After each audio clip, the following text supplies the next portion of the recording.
മാനവരാശിയെ നശിപ്പിക്കുന്ന വിപത്താണെന്ന് ഞാൻ മനസ്സിലാക്കുന്നു.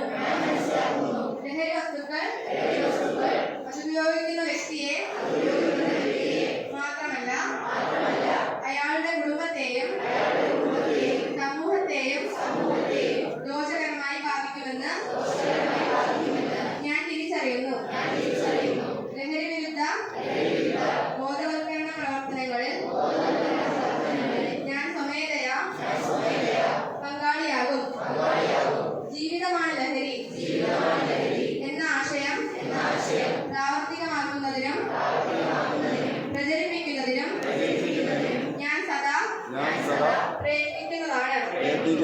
ലഹരി വസ്തുക്കളുടെ ദുരുപയോഗം തടഞ്ഞ് ലഹരിമുക്ത നവകേരളം സൃഷ്ടിക്കുന്നതിന് പരിശ്രമിക്കുമെന്ന് ഞാൻ ഇതിനാൽ പ്രതിജ്ഞ ചെയ്യുന്നു. പ്രതിജ്ഞ.